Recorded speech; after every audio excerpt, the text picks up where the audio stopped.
Olá, o programa News RS está começando. Hoje, dia 29 de julho de 2020, exatamente 19 horas e 2 minutos, nós estamos ao vivo através do Facebook, Instagram e YouTube do programa News RS. E hoje nós estamos recebendo uma presença muito especial aqui no nosso estúdio, o Dr. Maurênio Storti, ele que é empresário, palestrante, publicitário, advogado e um planejador de negócios com 32 anos de experiência internacional. Nós vamos falar sobre isso e sobre muitos outros assuntos hoje. Então, Dr. Maurênio, seja muito bem-vindo ao programa. Boa noite. Boa noite, obrigado. Então, o assunto principal hoje da nossa live é justamente o lançamento deste livro, escrito pelo Dr. Maurênio, que se chama E Agora? Como eu toco o meu negócio? É um livro muito importante para empresários, né? Principalmente nesse momento de pandemia de Covid-19 que a gente está vivendo no Brasil e em todo o mundo. Então, Maurênio, a primeira pergunta é justamente sobre o livro, né? Como é que surgiu a ideia de escrever esse livro? Boa noite. Boa noite, Fabiana. Na verdade, eu tinha vontade de escrever um livro. Eu já escrevi 2 livros, né? E fazia exatamente 15 anos que eu não escrevia nenhum outro. E eu decidi, eu vinha analisando, em função da minha atividade como consultor principalmente, que atuo no segmento empresarial, eu vinha analisando as características dos meus clientes, de empresários, e me chamava a atenção esse perfil muito semelhante entre todos, em diversos lugares do mundo, e eu tinha vontade de escrever sobre isso, especialmente também nesse contexto da internet, que é um outro movimento que começa a acontecer e de alguma maneira vinha até perturbando as empresas em relação a toda a dinâmica do mundo real e do mundo online. E aí vem a pandemia. E quando vem a pandemia, que nós todos tivemos que ficar em casa, eu fiz a relação exatamente desses muros que a gente enfrentou, né? Globalização, a digitalização, a questão da internet, a pandemia, e, evidentemente, essa visão também pós-pandemia. Então, eu construí esse livro no período pandemia, tentando analisar todo esse contexto que eu vivo como consultor e que os meus clientes também vivem, e acho que a ideia ficou interessante. Com certeza. No livro, você aborda toda uma metodologia de treinamento, né, que ela foi criada baseada com embasamento, né, em toda a sua experiência de vida, a sua trajetória.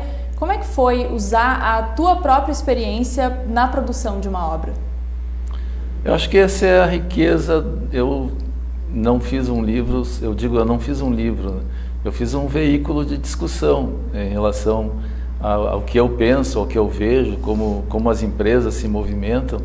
E esse movimento tem 32 anos, né? Eu comecei minha atividade profissional e tem um capítulo que eu dedico a isso, que é exatamente que para mim teve uma relevância muito significativa no meio das empresas, e aí eu não estou falando só Rio Grande do Sul, Brasil, mas inclusive muitos países onde eu pude trabalhar como consultor, na Europa, na África também, que é a questão da globalização. Acho que esse processo, a pandemia, é até uma peste, digamos assim, sob o ponto de vista sanitário, mas é um movimento, e esse movimento traz consequências e ele não é isolado, ele vem de um contexto que começa, digamos assim, numa visão, e aí eu tomo muito como exemplo empresários com a minha idade, próximo aos 60 anos, que passaram por esses grandes movimentos, né?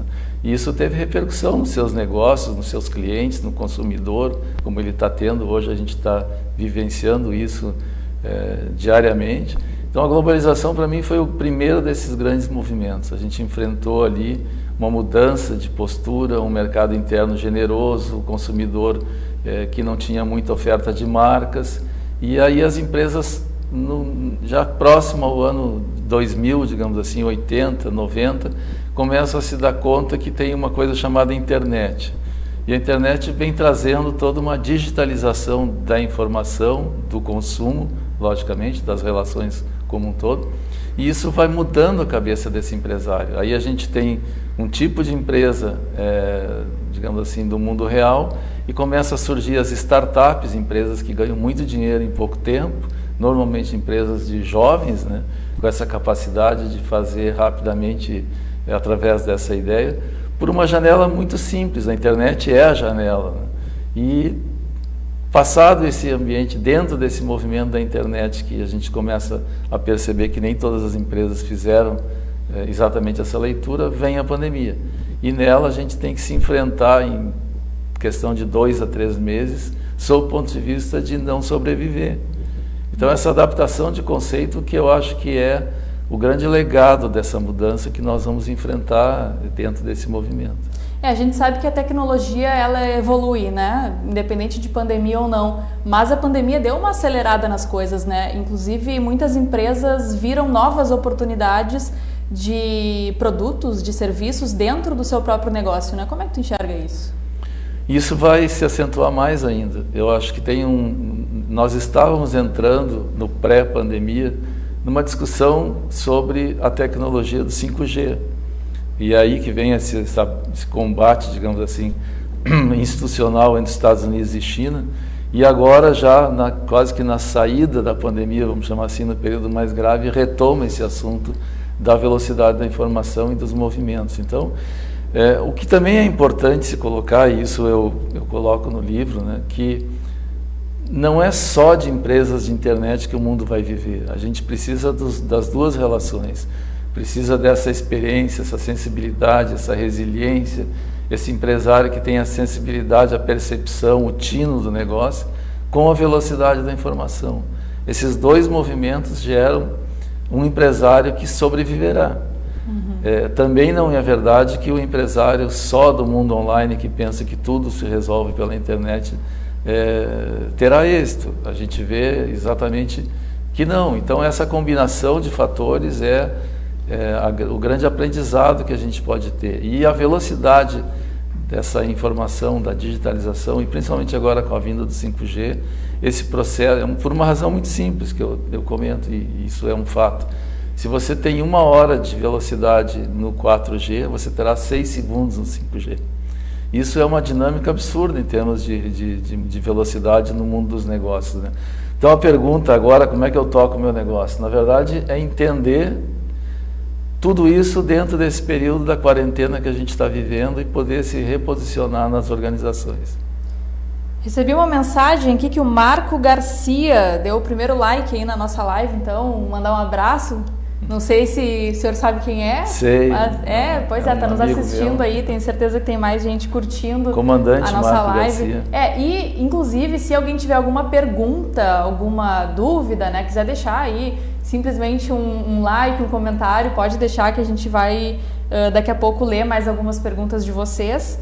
Mas eu queria falar um pouco sobre a sua experiência como palestrante, né, consultor. É todo um trabalho de, digamos assim, uma assessoria, um suporte, né, para as empresas que tem que ser dado. E nada melhor que uma pessoa com mais de 30 anos de experiência para prestar essa consultoria, né? Para o pessoal que está nos assistindo e tem uma empresa, como é que faz? Como é que é feito hoje esse teu trabalho? Na verdade, a minha história eu sou advogado, publicitário, advogado, mas eu sempre gostei muito de viagem, né? Então, foi por isso que eu resolvi fazer Direito Internacional, porque eu sempre me encantei em conhecer cidades e países, enfim. E a partir daí eu comecei a trabalhar com a Argentina, principalmente, que foi minha grande escola. E por conta da Argentina eu fui convidado pela UNIDO, que é o braço da ONU, para ir para a África. Então eu fiz uma assessoria ao governo angolano na saída da Guerra Civil. Foi uma experiência bem rica que eu tive. E trabalhei muito, até por conta do sobrenome italiano, mas trabalhei muito com empresas italianas, espanholas, francesas. E isso me deu uma leitura de que no mundo inteiro empresariar digamos assim, é uma forma similar. As necessidades, os bons empresários, não importa o tamanho, né? Eles são pessoas líderes, são aglutinadores, são criativos, são resistentes e têm muita visão. Parece até que os grandes empresários eles enxergam uma onda que os normais não enxergam, né? É um pouco essa visão. Isso me deu, você vai convivendo, vai aprendendo, vai percebendo e vai vendo que nas empresas os problemas são similares, eles vão de alguma maneira se repetindo. Então o que a gente faz com técnica, com equipe, logicamente, com grupo, é poder nestes momentos colaborar com a empresa, né, no sentido de estabelecer um norte. E isso a gente tem, eu acho que toda empresa tem um papel social importante. É importante a gente ter, claro, é muito interessante quando você vai inaugurar uma empresa, tem toda uma repercussão na cidade, né? Porque são empregos, é riqueza que está gerando. E quando uma empresa fecha, também tem uma repercussão muito ruim, né? Então, o papel do consultor é exatamente ajudar os empresários a estabelecer. O Marco Garcia, que é meu amigo, é comandante, sabe bem disso. Empresariar é como um avião, você está no ar, está no voo e está mexendo com os teus botões ali. Se tiver uma pane, tem que arremeter e ir para outro lugar, para depois voltar para o pouso. É assim a atividade empresarial, você está sempre movimentando. E o interessante no meu caso foi, e essa experiência me proporcionou isso, que eu viajei o mundo inteiro, né, trabalhando. Então, eu trabalhei na Guatemala, no Uruguai, na Argentina, na África, na Europa. Isso gera essa possibilidade de você ver que o mundo é parecido. A única coisa é que a comunicação no mundo é muito veloz. Isso é uma coisa que não... Eu até conto uma experiência aqui no livro, de um amigo, o Dr. Astor Schmidt, que é diretor da Randon.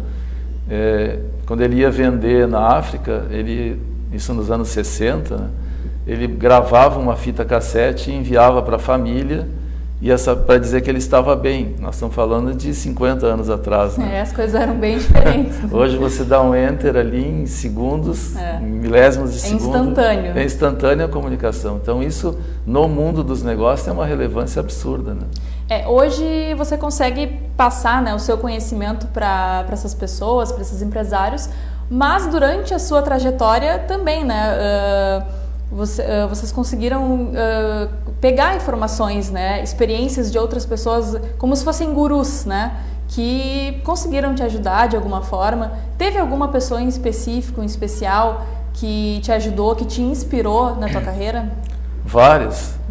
Um dos que me impressionou, que é um empresário que eu pude conviver muito com ele, é o Guilherme Paulos, que foi fundador da CVC. O Guilherme era um guia de turismo, apaixonado pelo turismo, e ele fazia viagens, organizava viagens em São Paulo, e foi a partir da montagem de um calendário de viagens que ele sugeriram que ele fizesse, que ele teve o insight de criar calendários de viagens para os brasileiros, né? E isso se transformou lá na origem no que é um modelo de programação de viagens que a CVC faz, e hoje é a segunda maior operadora do mundo, né, em termos de volume de dinheiro. Também conheci um empresário que sempre me impressionou muito pela forma como ele conduzia, e tem um caso bem curioso, que é o Senfter, na Itália. Uma vez ele me ligou, eu trabalhava com ele aqui no Brasil, e ele disse: olha, eu gostaria que o senhor fosse a Buenos Aires comigo para nós comprarmos uma empresa. Ele falava muito pouco, era um alemão, falava italiano, mas era um alemão.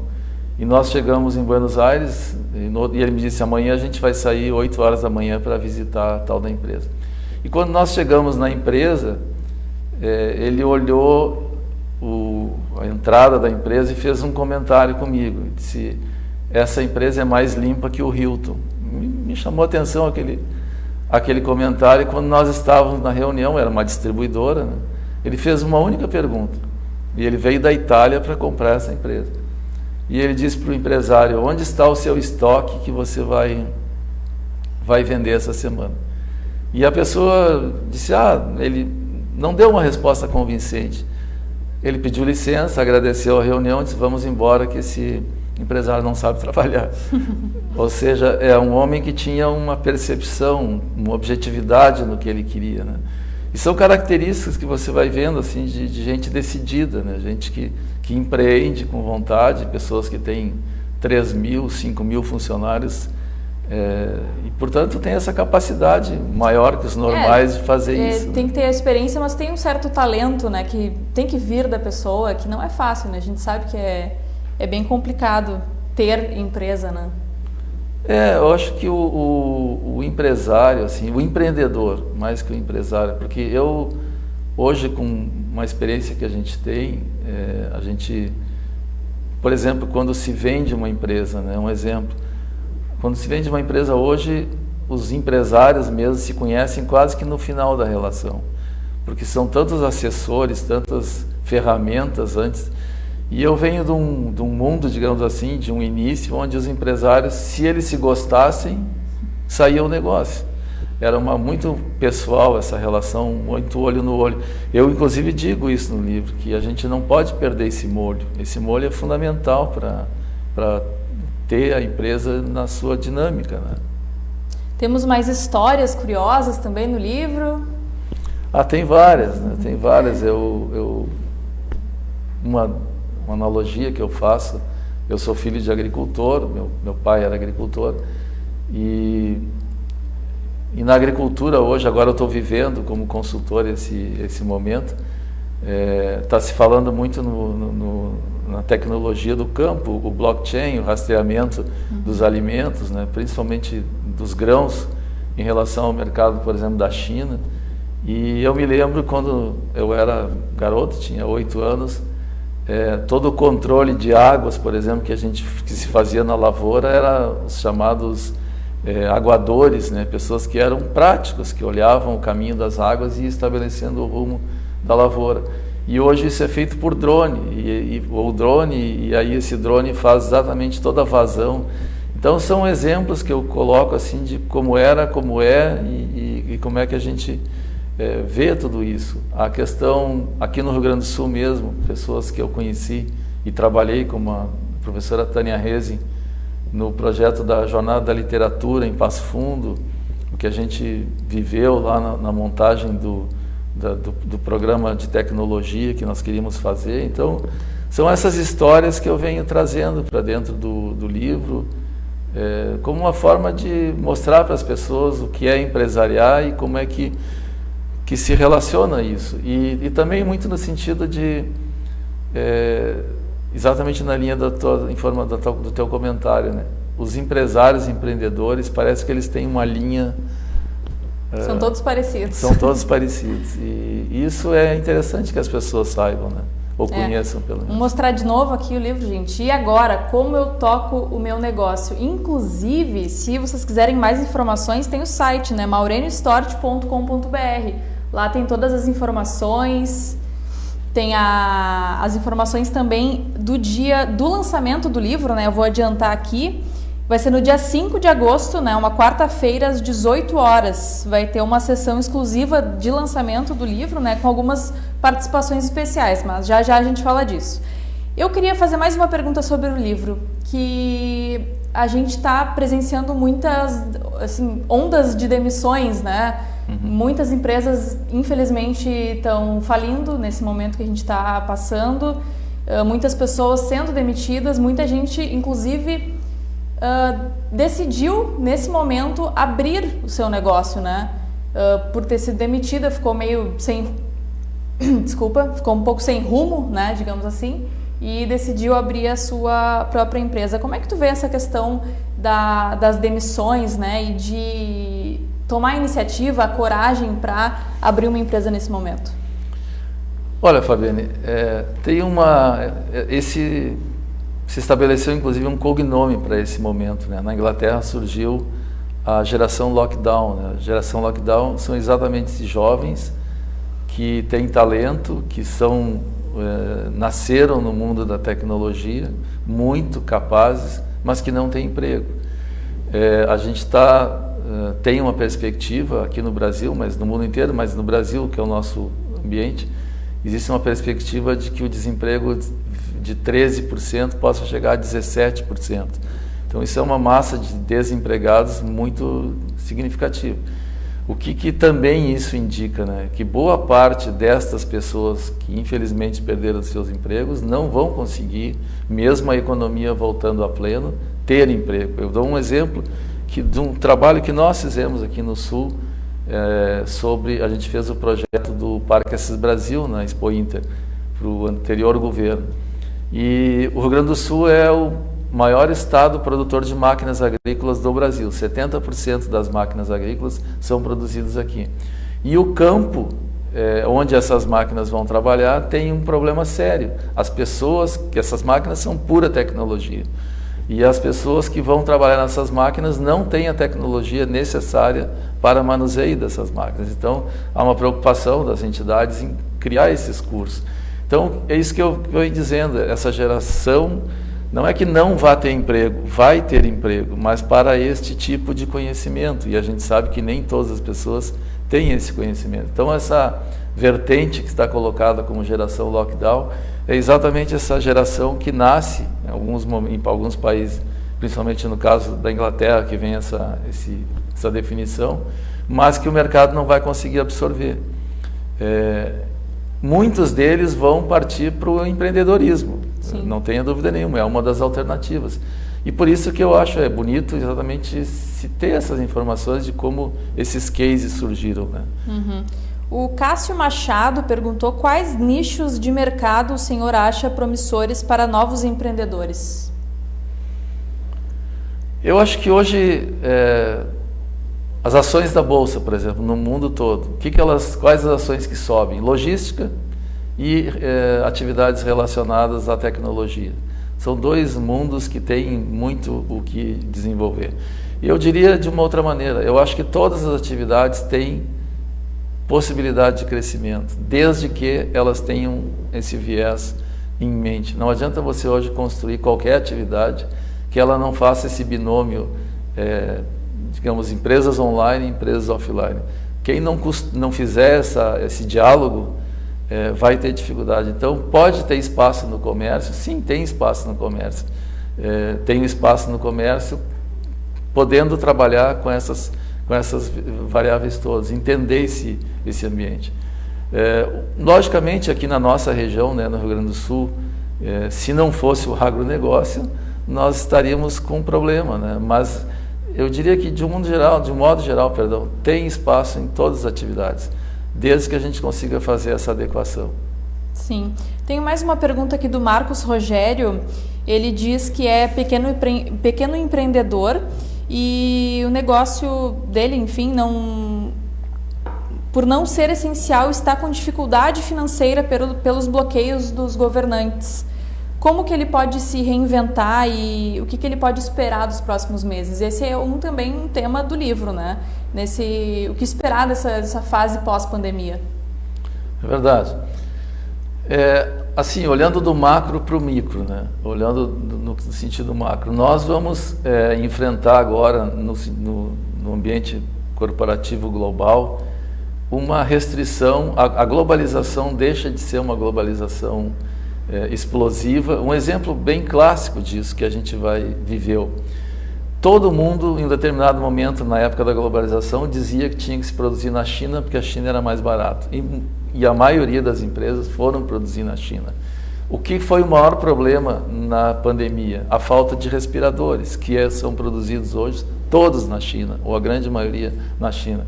Tanto é que agora os governos estão trabalhando com a ideia de fazer determinadas atividades, não podem mais não ter atividade no país. É como se fosse uma reserva legal para a produção de alguns itens necessários para a segurança do país.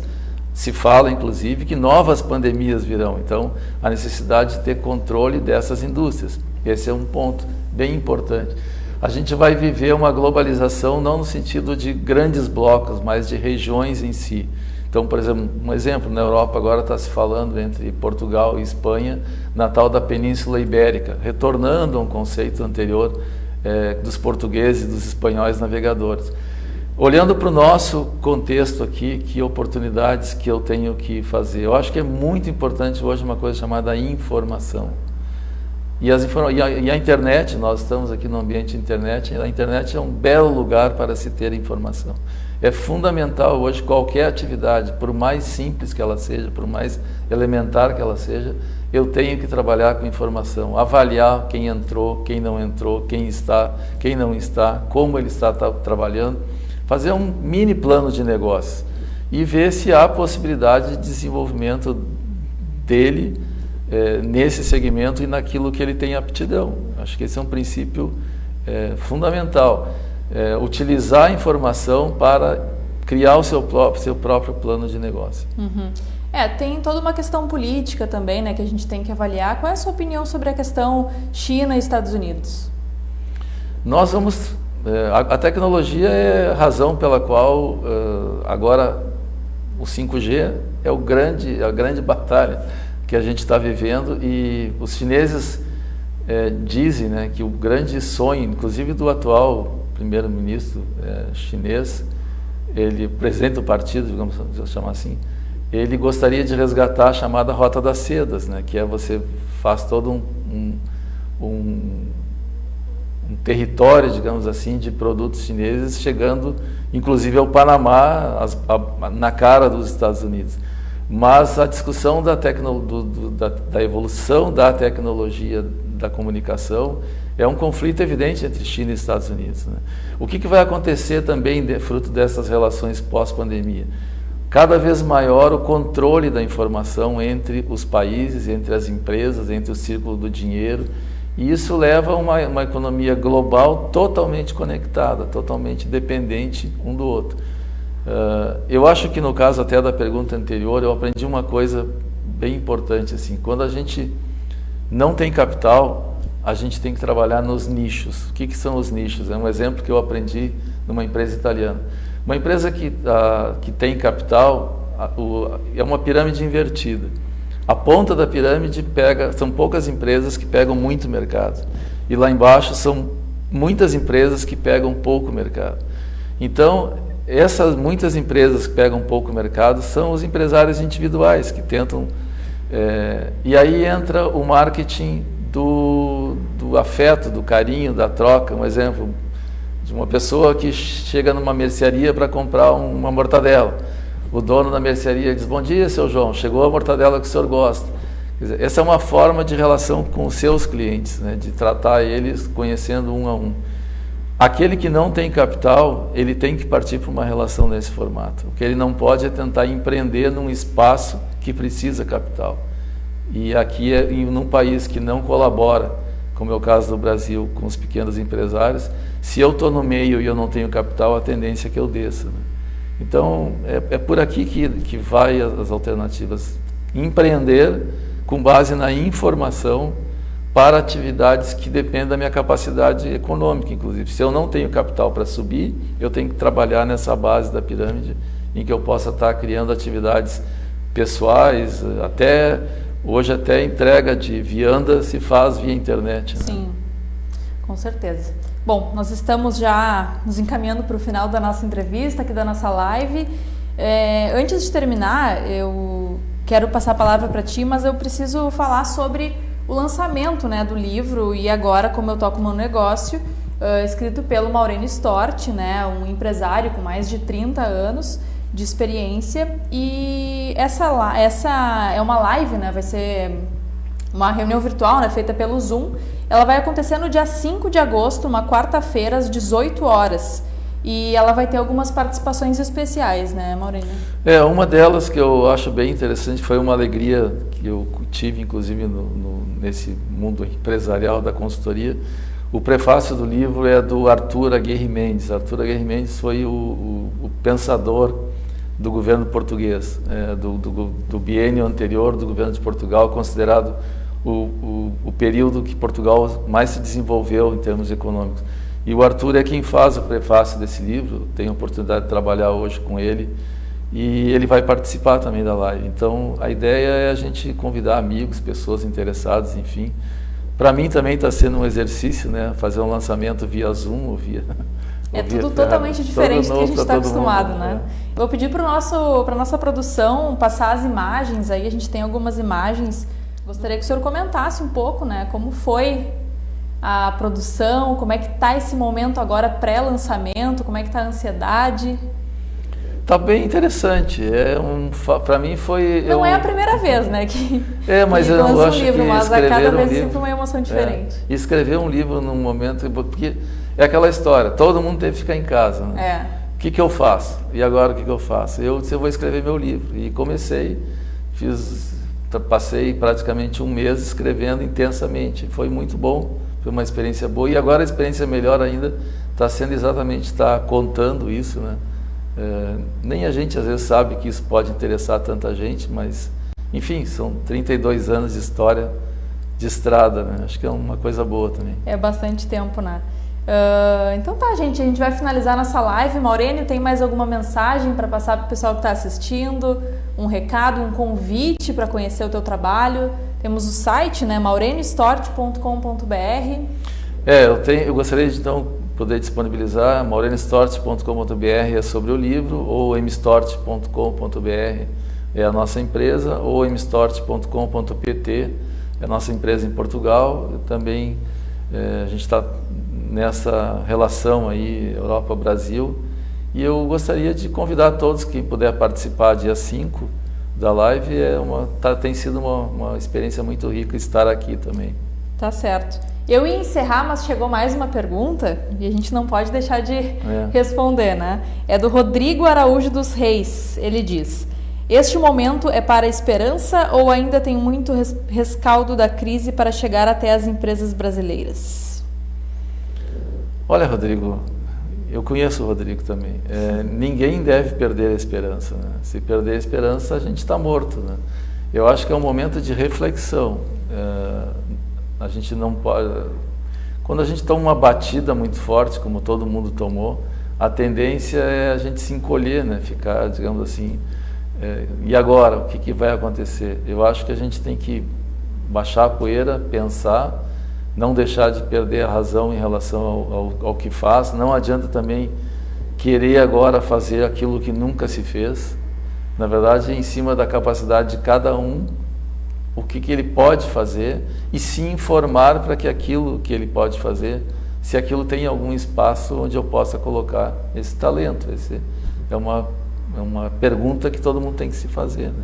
Então tá, é com essa mensagem de esperança que a gente termina o programa News RS de hoje, aqui a nossa live pelo YouTube, Facebook, Instagram. Queria agradecer a todo mundo que participou aqui com a gente, mandando pergunta, curtindo, compartilhando, e espero que vocês gostem, né, desse livro. E agora, como eu toco meu negócio, mais informações no site maureniostort.com.br.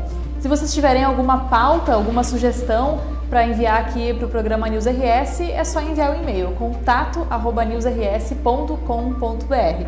Muito obrigada pela participação, pela companhia de todos vocês e até mais!